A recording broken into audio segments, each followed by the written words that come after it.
This is an introductory talk on Samuel Beckett's famous play Endgame.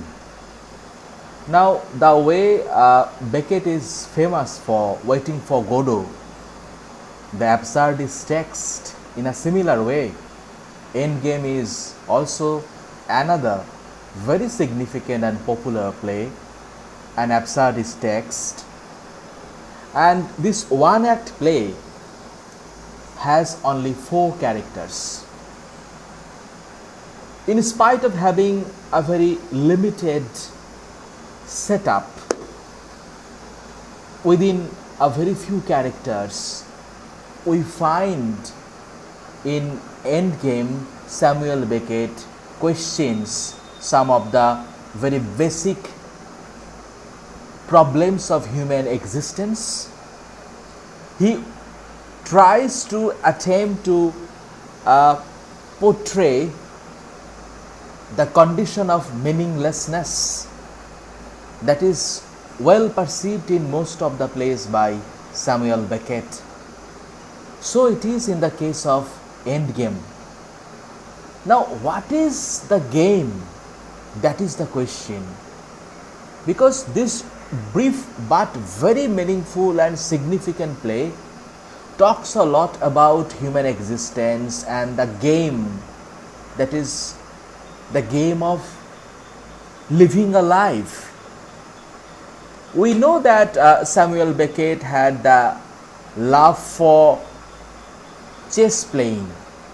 Now, chess is a kind of a game which requires maximum power and stamina in the brain, so that to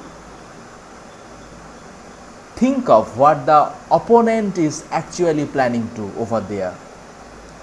Now, this game of life is something that is also full of mystery, full of charm, full of anxiety, and at the same time, so many things happen in one life that is beyond any explanation, having any specific interpretation.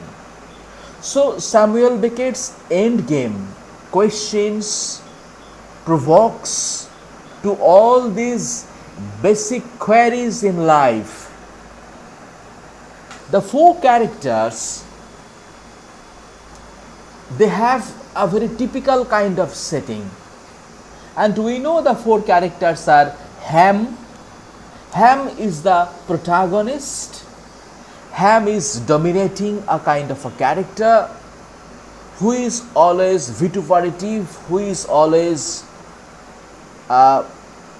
threatening to the rest of the characters.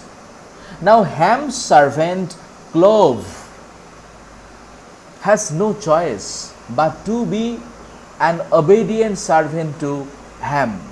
Now, several situations come in the dialogue that Clove would like to leave Ham forever, but at the same time, it becomes clear that Clove has no other place to go. Clove has no other choice but to be the servant of Ham. And the 2 other characters are Nag and Nell. Now, Nag is the father of Ham, who neither has any legs, and basically in no way he can take part in the action. Rather, Nag and Nell, they stay in a dustbin. Nag is gentle, but at the same time he is very sorry because of the ingratitude that is found in the personality of his son Ham. Nell is the mother of Ham, wife of Nag.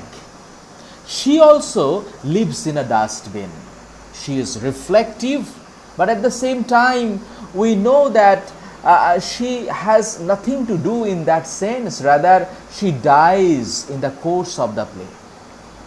Now, with these 4 characters, there is always the kind of a question with the dominating Ham, with Ham and Clove, with whom this conversation of the text begins, and we find that they are talking of an end. But what is the end?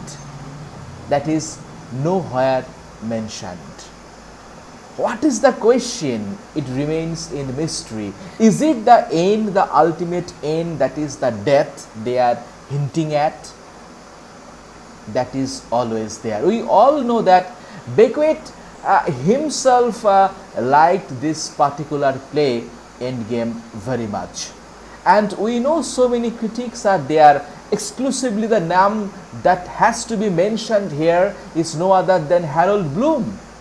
Now Harold Bloom also there to consider this Endgame as one of the greatest prose drama in 20th century.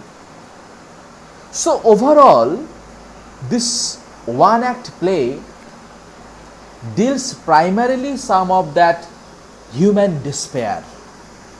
It talks a lot about human frailty and the futility of a life that is full of dissatisfaction, a life that is in no way meaningful in that sense. In spite of apparent meaningfulness, the underlying sense is that there is no specific meaning in that life.